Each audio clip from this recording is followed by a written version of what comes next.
Hello let's will army students, कैसे हैं आप सब लोग। मैं लोकेश पारशा सबके सामने फिर से हाजिर हूँ एक नए वीडियो के साथ। और इस वीडियो में हम पढ़ने वाले हैं फाइनेंशियल मार्केटिंग पार्ट सेकंड।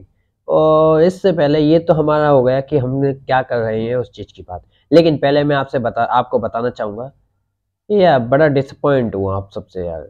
मतलब कि आपके लिए मेहनत करके यार वीडियोस बना रहा हूँ, एटलीस्ट आप लोग उसे लाइक भी नहीं कर रहे। लाइक करें, शेयर करें, सब्सक्राइब करें, कमेंट करें। मैं इसलिए आपको है ना परेशान करने के लिए कहता भी नहीं आपसे कि है ना आप करें ये काम। मेरे को लग रहा है कि आप लोग काफ़ी मैच्योर हो तो आप लोग खुद ही कर दोगे, मेरे कहने की भी ज़रूरत नहीं पड़ेगी। पर यार ये कोई वजह नहीं है कि है ना आप लोग करें ही ना। आप लोग अपनी मर्जी से है ना कुछ भी ऐसे है कि हमको तो करना ही नहीं है भैया, ऐसे थोड़ी होता है।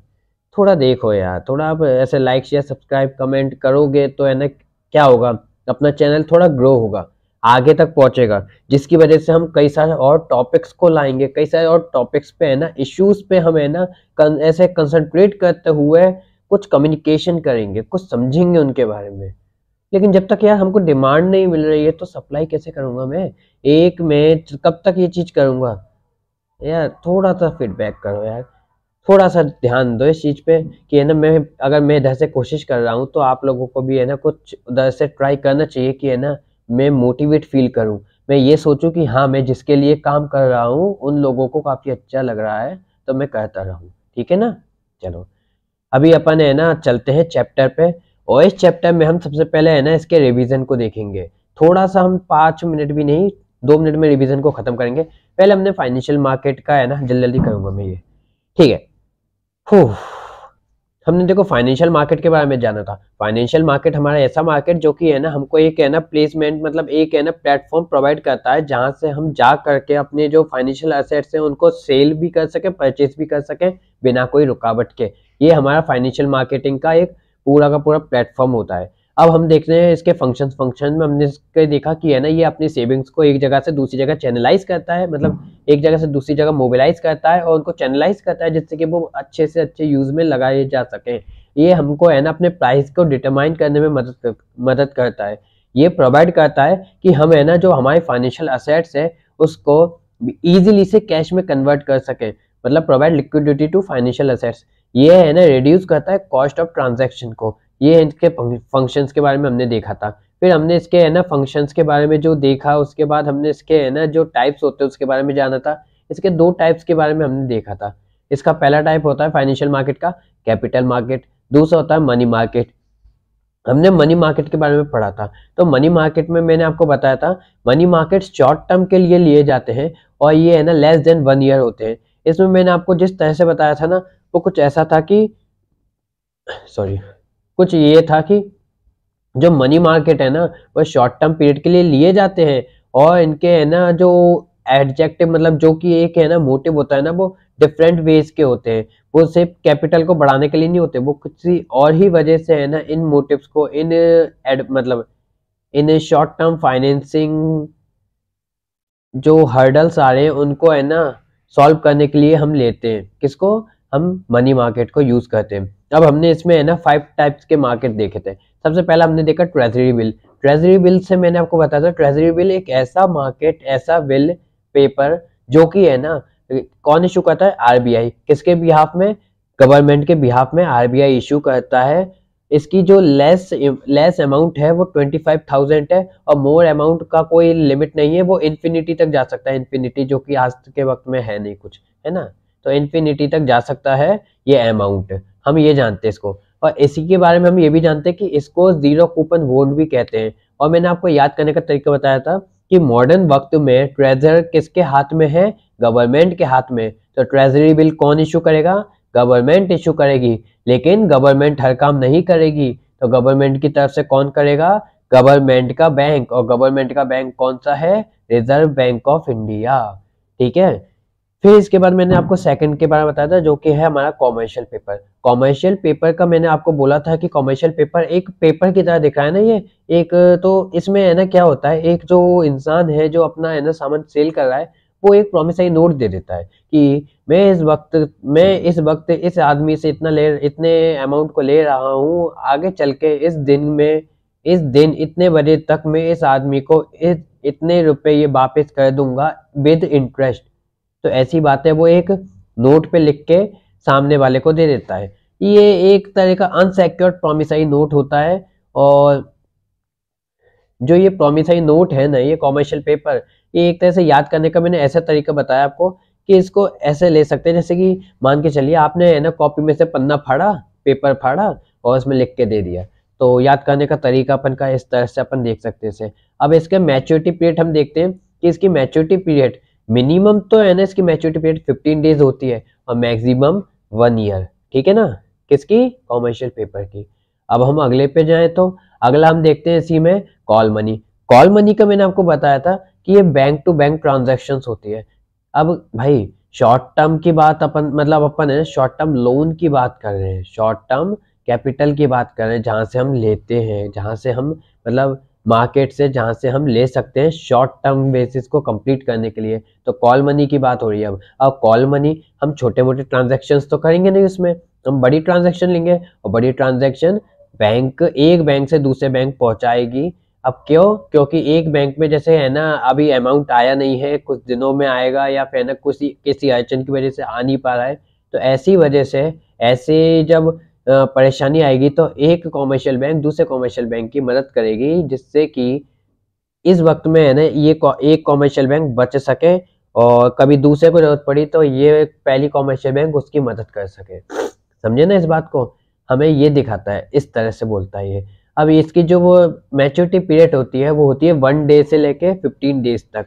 ठीक है, इस जो हमें ना मनी जो हमें कॉल मनी लोन होता है ना, उसका हम कॉल रेट भी कहते हैं।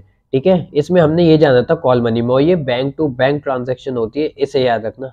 बैंक टू बैंक ट्रांजैक्शन बहुत मेन है ये आपको। अब इसमें हमने सर्टिफिकेट ऑफ डिपॉजिट के बारे में जाना था। सर्टिफिकेट ऑफ डिपॉजिट आपने सुना है, फिक्स्ड डिपॉजिट, रिकरिंग डिपॉजिट, है ना, current account deposit, saving account deposit, कई सारे डिपॉजिट होते हैं। तो भाई डिपॉजिट तो बैंक में होते हैं ना, तो ये भी बैंक का ही है बस। It is the unsecured instrument, ये एक अनसेक्योर्ड इंस्ट्रूमेंट है और ये कॉमर्शियल बैंक फाइनेंशियल इंस्टीट्यूशंस को देता है। डिपॉजिट है, ठीक है, डिपॉजिट है, ये है ना कॉमर्शियल बैंक और फाइनेंशियल इंस्टीट्यूशन इस डिपॉजिट को करते हैं। और ये जो है एक तरह से इसका मैच्योरिटी पीरियड जो है 91 डेज और 1 ईयर के बीच का है। किसका? सर्टिफिकेट ऑफ डिपॉजिट का। फिर हम देखते हैं कॉमर्शियल बिल। कॉमर्शियल बिल हमने है ना एक तरह से ये जाना कि जो हमारी वर्किंग कैपिटल होती है, हमारी वर्किंग कैपिटल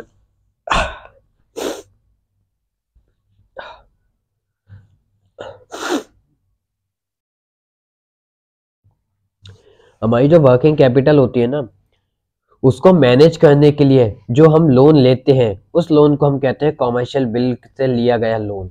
अब कॉमर्शियल बिल है तो ये बिल है ना, मतलब ये बिल है ना एक तरह का हम कह सकते हैं इसका maturity period seller before the bill maturity, मतलब है ना इसका मैच्योरिटी पीरियड है ना लेस देन 1 ईयर तो है, लेकिन है ना इसमें एक तरह का डिस्काउंट भी दिया जाता है। अगर मैच्योरिटी पीरियड जो दिया गया है किसकी तरफ से, मतलब मैच्योरिटी पीरियड जिसने लोन लिया है उसने कहा है कि मैं तुझे है ना 6 महीने में लौटा दूंगा, अगर 6 महीने से पहले वो लौटा देता है बैंक में तो बैंक उसे डिस्काउंट करती है। ठीक है ना, ये चीज हमने अभी तक इसमें देखी है। अब हम इसके आगे देखेंगे। मुझे उम्मीद है ये सारी चीजें आपको इजीली से समझ में आ गई होंगी। अब हम आगे भी देखेंगे जो कि हमारा होगा कैपिटल मार्केट का। इससे पहले एक बार थम्स अप करिएगा यार, क्योंकि है ना मेरे को समझ नहीं पा रहा हूँ कि है ना आपको मजा आ रहा है कि नहीं आ रहा है इन मतलब इन लेक्चर्स में। अपने कमेंट्स में थम्स अप कीजिएगा अगर आपको है ना सारी बातें समझ में आई हो तो। ठीक है, चलो ठीक है। अब कैपिटल मार्केट को हम देखते हैं। हाँ जी, अब ये हम यहाँ से पढ़ना चालू कर दें तो कैपिटल मार्केट हमारा क्या है? कैपिटल मार्केट एक ऐसा मार्केट है, मतलब it is a market for long term fund where डेब्ट एंड इक्विटी आर ट्रेडेड। ये एक लंबे समय का मतलब लॉन्ग टर्म फंड के लिए यूज करने वाला एक मार्केट है, मतलब कि 1 साल से ज्यादा के लिए जब हम डेब्ट को या इक्विटी को बेचते हैं लेते हैं उस वक्त का ये मार्केट है, उसके लिए ये मार्केट बनाया गया है। ठीक है ना, it consist of development of banks, commercial banks and stock exchange. इसका जो कंसिस्ट है, इसका जो मेन मोटिव है इस वो है डेवलपमेंट करवाना बैंक्स का, कॉमर्शियल बैंक का, स्टॉक एक्सचेंज का, the capital market can be divided into two parts. Capital market है ना वो दो पार्ट्स में डिवाइड है। पहला है प्राइमरी मार्केट, दूसरा है सेकेंडरी मार्केट। प्राइमरी मार्केट का एक ऐसा रोल है जो कि है ना, आपको मैं इसकी इमेज ढूंढ रहा था कि इसकी कुछ तो इमेज मिल जाए, लेकिन मुझे कुछ ऐसा मिला नहीं। सीधी बात है, प्राइमरी मार्केट की कंपनी ने इशू किया है, क्या कंपनी ने इशू किया है शेयर, किसके लिए, नॉर्मल पब्लिक्स के लिए। पहली बार कंपनी ने बिल्कुल न्यू फ्रेश शेयर्स इशू किए हैं पब्लिक के लिए, वो हमारा प्राइमरी मार्केट से होता है। लेकिन जो सेकेंडरी मार्केट है वो इस तरह से है कि कंपनी ने है ना जो अभी शेयर्स बेच दिए ना, अब उन शेयर्स को जिसने खरीदा है वो चाहता है कि है ना उन शेयर्स को किसी और को बेच दे। तो अब ये क्या हुआ, दूसरा आदमी जिसने खरीदे थे उसने है ना किसी और को बेच दिए शेयर। तो इस तरह का जो मार्केट है, इस तरह की जो चीजें हैं, उस प्रोसेस को कहा जाता है, ये सेकेंडरी मार्केट में अपनाई जाने वाली प्रोसेस है, समझे। प्राइमरी मार्केट यहाँ पे फ्रेश शेयर्स सेल और परचेज होते हैं, और सेकेंडरी मार्केट जहाँ पे जो पहले से ही खरीदे गए शेयर्स हैं उनको सेल या परचेज किया जाता है।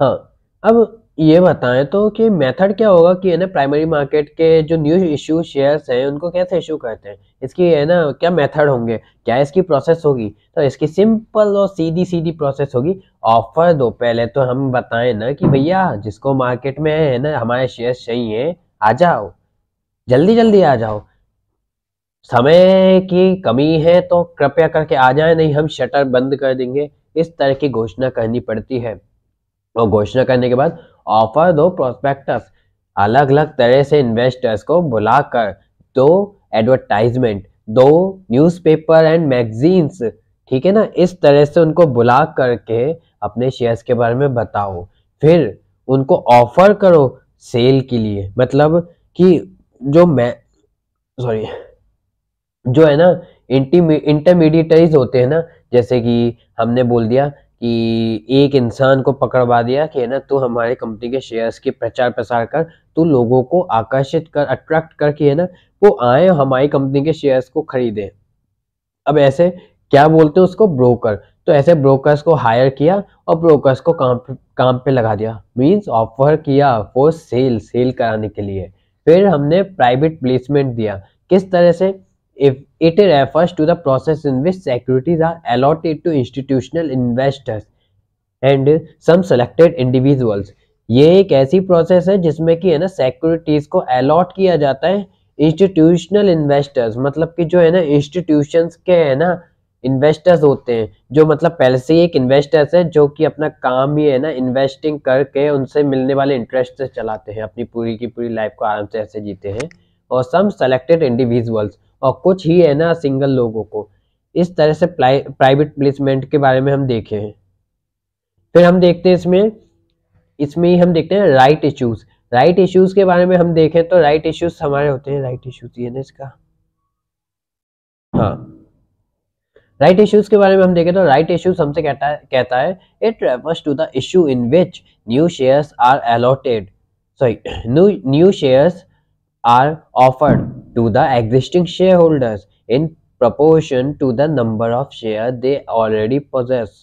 मतलब ये है ना रेफर करता है कि ये इशू कर रहे हैं, ये इशू कर रहे हैं न्यू शेयर्स को, और जो ऑफर किए गए हैं ना एग्जिस्टिंग शेयर होल्डर्स को, उनको एक तरह से इशू कर रहा है। Issued in which new shares are offered, जो कि न्यू शेयर ऑफर किए गए हैं to the existing share holders, पुराने शेयर होल्डर्स को जो पहले से ही हमारी कंपनी में शेयर होल्डर्स मतलब शेयर होल्डर्स हैं, इन प्रपोर्शन, उनकी पूरी की पूरी प्रपोर्शन इनकी इन द और टू द नंबर, उनको पहले से ही पकड़ कर कि है ना तुम लोग चाहो हमारे यहाँ से खरीद सकते हो ये शेयर्स, पहले से ही हम मार्केट में बाद में निकालेंगे इन शेयर्स को, ठीक है ना, क्योंकि तुम हमारे पुराने शेयर होल्डर्स हो इसलिए हमें तुम्हारी की ऐसे परवाह है, तुम आओ और पहले शेयर्स खरीद लो, अगर तुमसे कुछ शेयर्स बचेंगे तो हम मार्केट में बेचेंगे।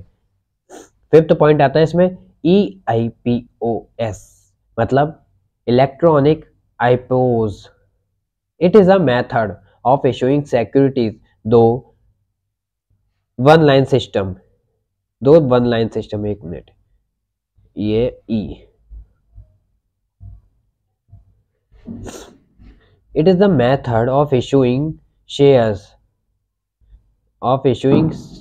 and securities, दो online system of stock exchange, मतलब स्टॉक जो इसमें है ना, जो शेयर्स होते हैं ना, वो एक बार ही पे, मतलब एक बार ही में ही सेल होते हैं किसी एक सिस्टम के द्वारा, किसी एक इंसान के द्वारा, या एक सीधी तरह से एक इंस्टीट्यूशन के द्वारा। तो देखो, this is called an initial public offer, इसको इनिशियल पब्लिक ऑफर भी कहते हैं। सेबी रजिस्टर्ड ब्रोकर, अब जैसे कि कंपनी ने है ना किसी एक को बता दिया कि है ना ये हमारा ब्रोकर है जो कि हमारे शेयर्स को सेल करेगा, अब उसके बारे में है ना सेबी को बता दिया, जो कि हमारी security exchange board of India, इसको बता दिया। अब इसने क्या किया, इसने उस ब्रोकर को रजिस्टर कर दिया। अब उस ब्रोकर के अलावा कोई और अगर है ना उस कंपनी के शेयर्स को अलॉट करेगा, अप्लाई करवाएगा, तो ये है ना फ्रॉड केस की तरह हो जाएगा। तो इसलिए उस एक इंसान के नाम पे दर्ज कर दिया गया है कि है ना ये ब्रोकर है हमारा और यही हमारे शेयर्स को बाजार में सेल करेगा। ये हम देखते हैं EIPOs में। अब हम देखें stock exchange and share market, क्या होते हैं स्टॉक एक्सचेंज और शेयर मार्केट। तो देखो, स्टॉक एक्सचेंज और शेयर मार्केट क्या होते हैं, एक तरह से कि जो है ना मार्केट है ना, उसमें हम है ना कैसे शेयर्स को है ना ऐसे बदल सकते हैं, या फिर है ना हमें जैसे कि शेयर्स बेचने हैं या शेयर्स को है ना वापस से उसी तरह के शेयर्स को और ज़्यादा खरीदना है, उसी कंपनी के और ज़्यादा शेयर्स खरीदने हैं। तो ये सारी चीज़ें है ना हम देखते हैं स्टॉक एक्सचेंज शेयर मार्केट में। इसमें है ना 4 तरह की बातें हम देखते हैं।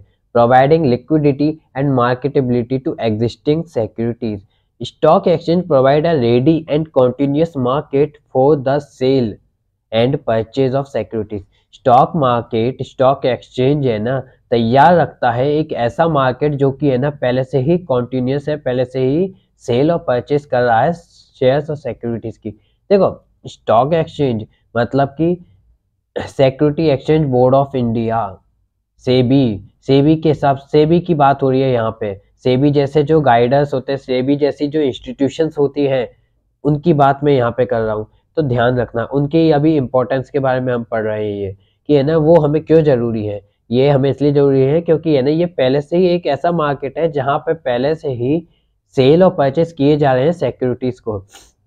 यहाँ पे सेफ्टी है ट्रांजैक्शन की, कि आप है ना ट्रांजैक्शन कर सकते हो। सिक्योरिटी है इस चीज की कि है ना आपकी ट्रांजैक्शन फेल, मतलब आपकी ट्रांजैक्शन पे कोई ऐसा नहीं होगा कि बीच में से किसी ने आपकी ट्रांजैक्शन को उड़ा लिया, या फिर आपको है ना आपका अमाउंट वगैरह सब कुछ लूट लिया गया, आपको है ना किसी गलत कंपनी में है ना इन्वेस्ट करवा दिया जो कि चोर निकली, ऐसा भी कुछ नहीं होगा। सेबी में वही कंपनीज रजिस्टर की जाती हैं, सेबी या स्टॉक एक्सचेंज मार्केट्स में, जो कि है ना ट्रस्टेबल होती हैं, जिन पे भरोसा कर सकते हैं कि है ना अगर इनका शेयर इशू हुआ तो ये वापस भी उनका जो शेयर्स हैं उनको पैसे वापस भी करेंगे, रीपेमेंट करेंगे। ठीक है ना।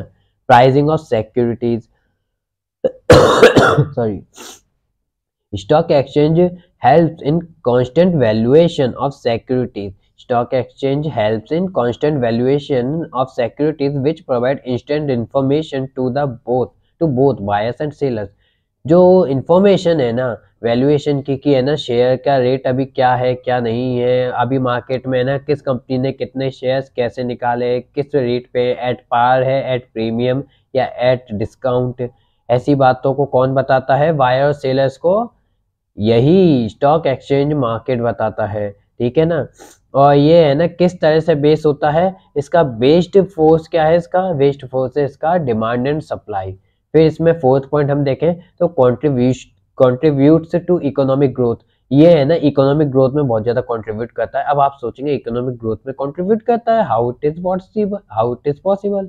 अरे भाई पॉसिबल कैसे नहीं है, जब आप लोगों को एक सिक्योरिटी मिलेगी तो आप लोग क्या सोचोगे, आप लोग सोचोगे कि है ना हमें शेयर्स पे अप्लाई करना चाहिए, और आप लोग जब अप्लाई करोगे तो आपको इंटरेस्ट मिलेगा। इससे क्या होगा, हमारे देश की इनकम बढ़ेगी तो सीधी बात क्या होगी, हमारी नेट नेशनल इनकम बढ़ेगी। नेट नेशनल इनकम का मतलब हमारी जो है ना पर कैपिटा इनकम है वो भी बढ़ेगी, और पर कैपिटा इनकम का मतलब हम इकोनॉमिकली डेवलप हो रहे हैं ना। ये सारी चीजें हम इसमें देखते हैं। फिर हम अगले पॉइंट पर आए तो प्लेइंग कार्ड्स स्वीट। अब सॉरी सॉरी सॉरी, ये कुछ नहीं है।